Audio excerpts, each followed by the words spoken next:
Nah, seketika itu Budi seakan-akan terpaku gitu ya. Jadi badannya itu nggak bisa digerakin sama sekali, dan matanya itu terus ngeliat ke arah perempuan itu, yang ternyata itu adalah sosok perempuan yang wajahnya itu cantik banget, bibirnya tersenyum, dan matanya juga ngeliat ke arah Budi. Akhirnya Mawar membuka pintu kamarnya.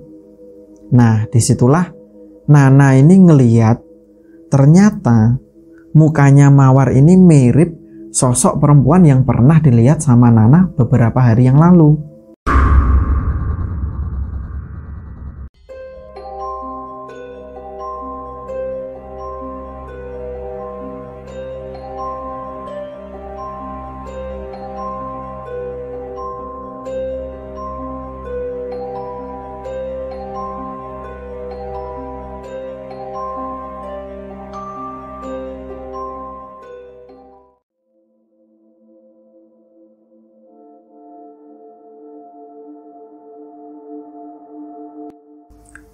Assalamualaikum warahmatullahi wabarakatuh. Terima kasih udah ngeklik video ini dan selamat datang di Kisah Misteri. Pada kesempatan kali ini aku akan bercerita tentang cerita kiriman dari seseorang namanya Intan. Intan berasal dari Purwokerto, Jawa Tengah. Dia menceritakan tentang pengalaman yang pernah dialami sama kakaknya namanya Mawar. Jadi Mawar ini suka sekali sama yang namanya susu. Dan seperti yang kita ketahui, kalau orang yang memakai susu itu pasti ada pantangannya. Entah itu nggak boleh makan pisang, nggak boleh makan singkong. Nah, susu yang dipakai sama Mawar ini cukup menjijikkan gitu ya. Karena selain ada pantangan, Mawar sendiri dituntut untuk meminum darah menstruasi setiap sebulan sekali. Nah, seperti apa kelanjutan ceritanya? Terima kasih buat teman-teman yang udah ngedukung Mr. Manyun. Semoga kalian semua selalu diberikan kesehatan dan dilancarkan rezekinya. Amin ya rabbal alamin.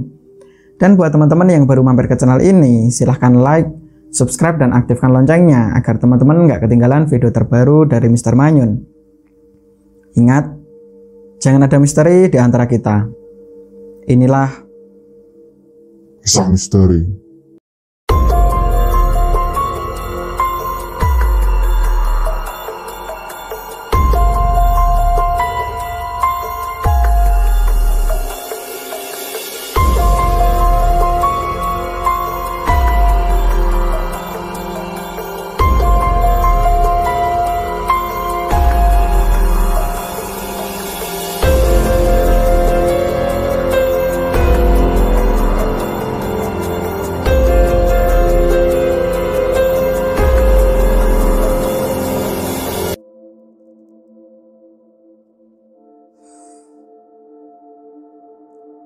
Kejadian yang pernah dialami sama Mawar ini terjadi di sekitaran tahun 2010. Awalnya Mawar udah pernah menikah, dia udah punya anak satu. Akan tetapi pernikahan itu cuma berlangsung kurang lebih sekitar 7 tahun. Mawar diceraikan suaminya lantaran Mawar ini ketahuan selingkuh. Dan setelah mereka bercerai, akhirnya Mawar pulang ke rumah ibunya, sedangkan anak satu-satunya itu diasuh sama mantan suaminya. Jadi setelah Mawar ini bercerai gitu ya, dia tinggal di satu rumah yang ada di daerah Purwokerto. Di situ masih ada ibu dan adiknya yang bernama Intan, sedangkan bapaknya udah lama meninggal. Kehidupan Mawar yang tadinya cukup enak gitu kan, karena masih ada suaminya. Di pertengahan tahun 2010 itu, untuk memenuhi kebutuhannya bisa nggak bisa, Mawar ini harus cari uang sendiri. Jadi waktu itu karena ibunya punya usaha, yaitu jualan pakaian di pasar. Dengan seperti itu akhirnya Mawar ini disuruh sama ibunya untuk bantu-bantu di kios milik ibunya itu. Nah, setelah dijalani kurang lebih sekitar 5 bulan, ya seperti pedagang pada umumnya gitu kan, kadang rame, kadang juga sepi. Nah, melihat kondisi yang seperti itu, akhirnya Mawar memutuskan untuk cari pekerjaan lain. Dan pernah suatu ketika, waktu itu masih momen lebaran. Biasa kan kalau lebaran pasti dalam satu keluarga besar itu pada ngumpul jadi satu. Begitu juga keluarganya Mawar waktu itu. Jadi ada salah satu saudara namanya Nana. Jadi Nana ini adalah anak dari bulenya Mawar. yang waktu itu dia udah menikah dan menetap di Semarang. Nana sendiri bekerja di pabrik garmen yang kebetulan dia menjabat sebagai HRD. Nah, mengetahui yang seperti itu, ibunya Mawar langsung bilang tuh ke Nana gitu kan. Nah, iya Bude, itu Mbak Mawar mbok diajak kerja di Semarang. Ya kalau Mbak Mawarnya mau sih nggak apa-apa Bude. Coba nah, Mbak Mawar nanti kamu tawarin ya, Bude minta tolong banget. Iya Bude, nanti habis makan coba aku tanya ke Mbak Mawar. Makasih ya Nah, sama-sama Bude. Nah, kurang lebih sekitar jam 2 siang, Nana nyamperin Mawar tuh, yang waktu itu baru ngajak main ponakan-ponakan di teras rumah. Di situ mereka ngobrol-ngobrol ya sekedar tanya kabar gitu kan. Dan setelah itu, Nana menanyakan tentang pekerjaan. Mbak Mawar sekarang sibuk apa? Gak sibuk apa-apa Nah, cuma bantu-bantu ibu di pasar aja. Mbak Mawar gak pengen kerja di mana gitu? Gimana mau kerja Nana? Udah ngelamar kesana sini belum ada panggilan. Kalau Mbak Mawar mau, di tempat kerjaku masih banyak lowongan Mbak. Aku kan gak bisa jahit Nah. Oh, di sana gak cuma jahit Mbak. Bagian yang cuma potong kain aja ada. Bagian yang cuma pasang kancing baju juga ada Mbak. Nah setelah itu Nana menjelaskan tentang beberapa bagian pekerjaan yang ada di garmen tempat kerjanya itu. Akhirnya Mawar pun tertarik dan ambil pekerjaan itu. Nah sebelum berangkat ke Semarang, waktu itu hari Minggu, kurang lebih sekitar jam 7 pagi, tiba-tiba Mawar ini bilang ke Intan dan disuruh nganterin ke salah satu tempat yang jaraknya itu cukup jauh dari rumahnya. Kalau ditempuh perjalanan ya kurang lebih sekitar 2 jam. Awalnya Intan nggak mau gitu ya nganterin, tapi dengan embel-embel dikasih upah 100.000, akhirnya pagi itu Intan mau nganterin kakaknya. Nah singkat cerita, setelah 2 jam perjalanan, sampailah mereka di salah satu desa yang Intan sendiri belum pernah melihat desa itu.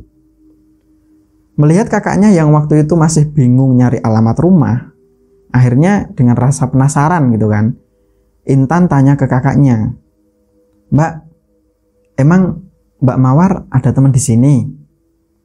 Bukan temen dek, tapi dukun. Apa? Dukun? Emang Mbak mau ngapain? Dah kamu diam aja.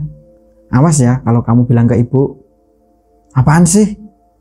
Dah, mending kamu bantuin aku cari rumahnya Mbah Jarwo. Selang beberapa menit setelah tanya-tanya alamat gitu ya, akhirnya sampailah mereka di rumahnya Mbah Jarwo.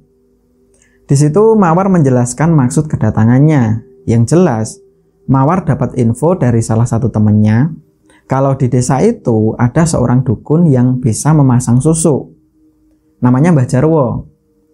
Dan mahar untuk pemasangan susu sebesar 3 juta rupiah. Nah, mendengar kata-kata susu yang ada di pikiran Intan waktu itu, wah, mbakku ini stres. Kurang lebih ngobrol sekitar 10 menit. Setelah itu, Mbah Jarwo dan Mawar ini masuk ke salah satu ruangan yang di situ adalah tempat untuk ritual pemasangan susu. Sebelum dilakukan ritual, Mawar dikasih tahu tentang pantangan dan syarat-syarat pemasangan susu. Dok, pakai susu itu nggak mudah. Selain mahar 3 juta, kamu juga nggak boleh makan pisang. Dan nggak cuma itu aja, ada syarat yang harus kamu penuhi setiap sebulan sekali. Apa itu Mbah? Kamu harus bersedia minum darah menstruasi. Lah, kok ada syarat kayak gitu Mbah? Susu yang aku pasangkan bukan sembarang susu Nduk. Susu ini termasuk kasta yang paling tinggi di antara susu-susu yang lain.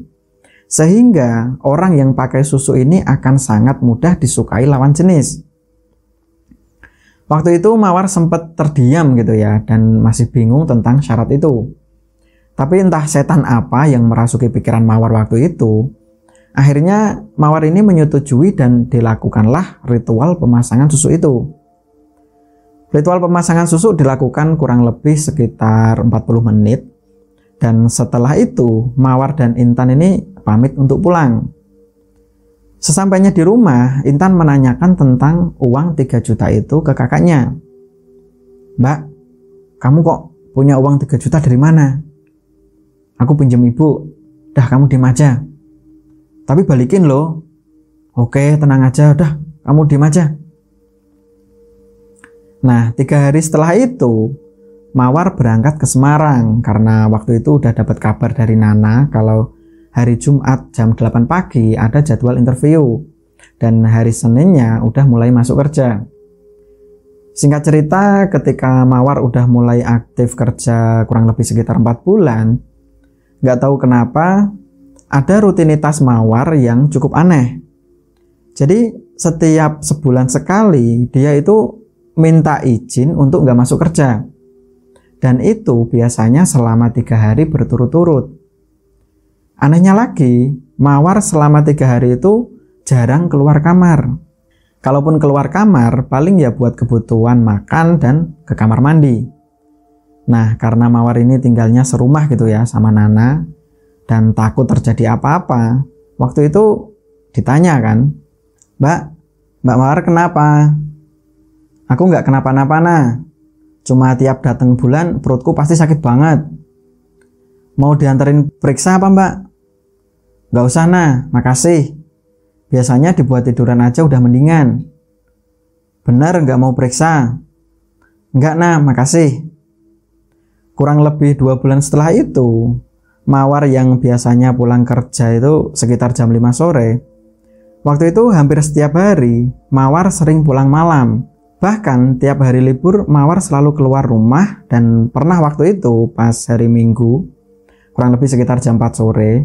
Jadi nggak sengaja Nana sama suaminya, namanya Mas Budi, ngelihat Mawar sedang boncengan naik motor sama seorang laki-laki. Nah, ngelihat yang seperti itu, Budi ini sengaja buntutin Mawar. Dan ternyata Mawar dan laki-laki itu masuk di salah satu hotel yang ada di daerah situ. Nah, sebulan setelah itu, Nana juga sering dapat info dari satpam yang ada di tempat kerjanya itu. Kalau sering ada pengaduan dari perempuan yang katanya suaminya kerja di garmen dan punya selingkuhan namanya Mawar yang kerjanya juga di garmen itu. Nah, setelah banyak kabar tentang Mawar gitu ya, akhirnya Nana memberanikan diri untuk menanyakan hal itu ke Mawar. Waktu itu sekitar jam 8 malam dan didampingi suaminya juga. "Maaf ya Mbak Mawar, mau nanya nih." "Iya, gimana, Nah?" "Itu di pabrik kok banyak kabar tentang Mbak Mawar ya." "Kabar tentang apa, Nah?" "Ini maaf sebelumnya ya Mbak, bukannya Nana mau ikut campur urusan Mbak Mawar. Tapi dengar-dengar Mbak Mawar punya banyak hubungan sama laki-laki yang kerja di garmen juga ya." "Ah, apaan sih, Nah? Ya hubungan sebatas teman kerja aja lah, Nah. Dan gak usah dipikirin lah omongan orang." "Oh, ya udah kalau gitu. Cuma hati-hati aja, Mbak. Kebanyakan yang kerja di garmen kan rata-rata udah punya istri, Mbak." "Udah, gak usah dipikir, Nah." Jadi Nana ini serba gak enak gitu ya. Mau ngasih tahu banyak, tapi takut Mawarnya tersinggung. Nggak dikasih tahu tapi bikin malu. Akhirnya obrolan mereka malam itu ya cuma sebatas itu aja. Nah, seiring berjalannya waktu, pernah suatu ketika kurang lebih sekitar jam 10 malam, Rizal, anaknya Nana yang waktu itu masih usia 3 tahun, tiba-tiba nangis tuh. Dan nangisnya itu kayak ketakutan sambil tangannya itu nunjuk-nunjuk ke arah kamar yang dipakai sama Mawar. Awalnya Nana dan Budi nggak punya pikiran apa-apa. Ah, mungkin anaknya kecapekan main, sehingga malamnya ngigau kayak gitu. Tapi lama-kelamaan kok si Rizal ini badannya panas.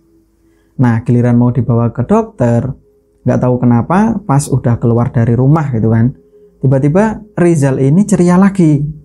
Dan badannya juga udah nggak panas. Melihat kondisi anaknya yang udah membaik, akhirnya Rizal nggak jadi dibawa ke dokter.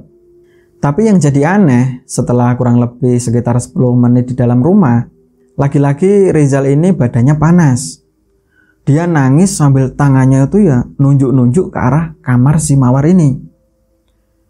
Aduh, ini kenapa anak ini ya? Dan giliran diajak keluar rumah, Rizal ini langsung diem dan kondisinya itu langsung membaik.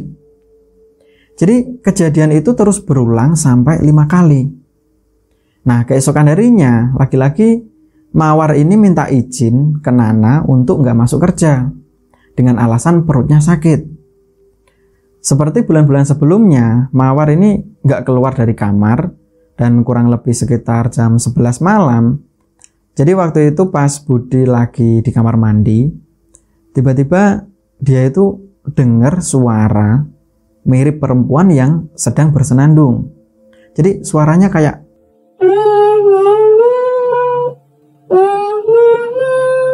Nah, saking penasarannya dengan suara itu, setelah dari kamar mandi, Budi langsung mencari ke sumber suara. Dan setelah diperhatikan, suara itu kayak berasal dari ruang tamu. Karena sebagian lampunya juga udah dimatiin. Dan ketika baru jalan ke ruang tamu gitu kan, tiba-tiba Budi ini kayak nyium aroma yang sangat wangi. Dan itu mirip wangi bunga melati.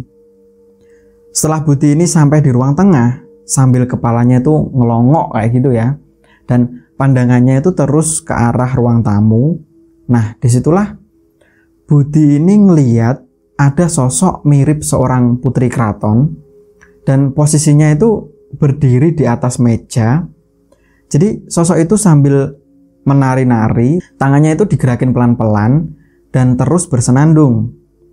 Nah, ngelihat sosok itu, Budi makin penasaran.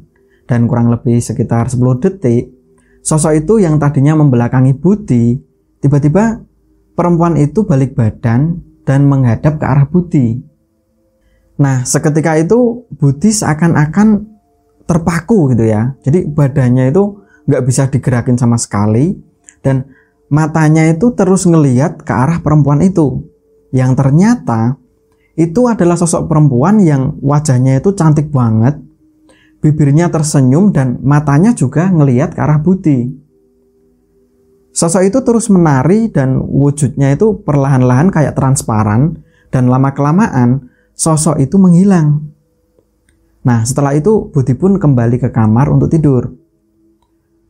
Masih di malam yang sama, kurang lebih sekitar jam 1 dini hari, waktu itu Nana terbangun karena kebelet pengen buang air kecil gitu kan. Nah, sesampainya di kamar mandi, tiba-tiba Nana ini dengar suara kayak perempuan yang sedang bersenandung. Jadi suara itu mirip seperti suara yang didengar Budi sebelumnya. Dan suaranya juga berasal dari ruang tamu. Tapi ketika pas dipastikan gitu ya sama Nana, tiba-tiba pas baru sampai di ruang tengah, Nana ini nyium aroma yang sangat busuk. Dan karena suara itu semakin lama semakin keras, akhirnya Nana semakin penasaran. Dan pas ngelihat ke arah ruang tamu, di situ Nana diem dan ngelihat ada sosok perempuan yang posisinya itu membelakangi dan berdiri di atas meja. Nah, selang beberapa detik, tiba-tiba sosok itu membalikkan badannya dan ngelihat ke arah Nana. Ternyata perempuan itu mukanya rusak, matanya melotot, dan mukanya itu keluar darah sama Nana. Seketika itu Nana teriak dan langsung pingsan. Sedangkan Budi yang tadinya masih tidur, tiba-tiba terbangun karena mungkin terdengar suara teriakan istrinya gitu ya, yang waktu itu emang kenceng banget. Nah, pas bangun ngelihat di sebelahnya kok, loh, istriku di mana? Nah, ternyata istrinya udah tergeletak di ruang tengah. Nah, dengan pertolongan seadanya dan selang beberapa menit gitu ya, Nana pun tersadar. Ya, walaupun kondisinya masih sangat lemas, akhirnya mereka saling menceritakan tentang sesuatu yang terjadi di malam itu. Singkat cerita, 2 hari setelah kejadian malam itu, Mawar yang seharusnya udah bisa masuk kerja gitu kan, nggak tahu kenapa waktu itu Mawar sampai 4 hari dan masih mengurung diri di kamar. Nah, dari situlah Budi dan Nana ini mulai curiga dengan apa yang dialami sama Mawar. Jadi menurut mereka, apa jangan-jangan keanehan yang ada di rumah akhir-akhir itu ada hubungannya sama Mawar. Setelah itu malam harinya Nana menanyakan kondisi Mawar. Tapi anehnya Mawar sendiri nggak mau tuh keluar dari kamar. Mbak Mawar. Ya, ada apa Nah? Udah 4 hari Mbak Mawar nggak masuk kerja loh. Maaf ya Nah, tapi perutku masih sakit banget.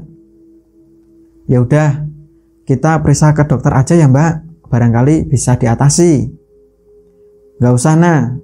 Paling bentar lagi juga sembuh. Jangan gitu Mbak, daripada makin parah loh. Udah, gak apa-apa Nah. Tapi kalau ada apa-apa bilang ya Mbak. Iya Nah, tenang aja.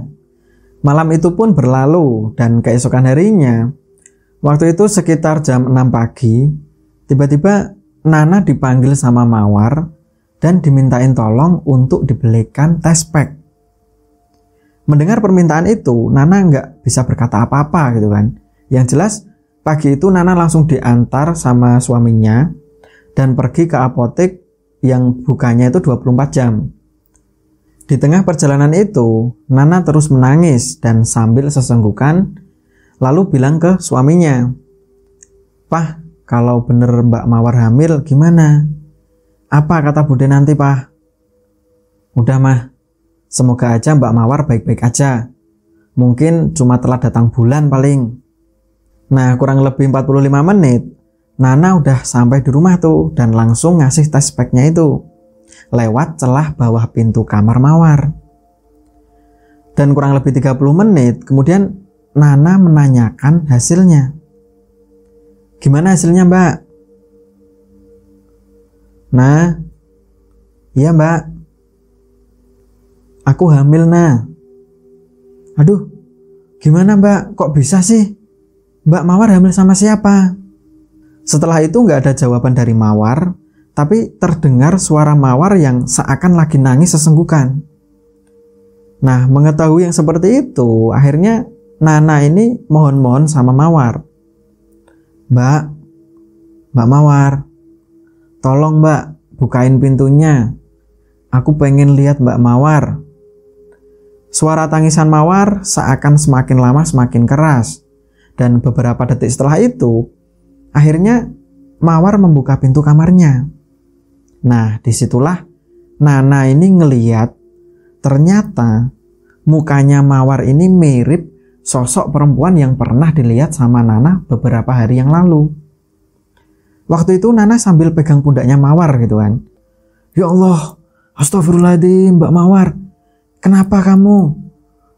Jadi mukanya Mawar ini di pori-porinya itu keluar darah sama Nana. Nah, ngelihat kondisi Mawar yang sangat memprihatinkan, Budi sama Nana ini pengen bawa Mawar ke rumah sakit.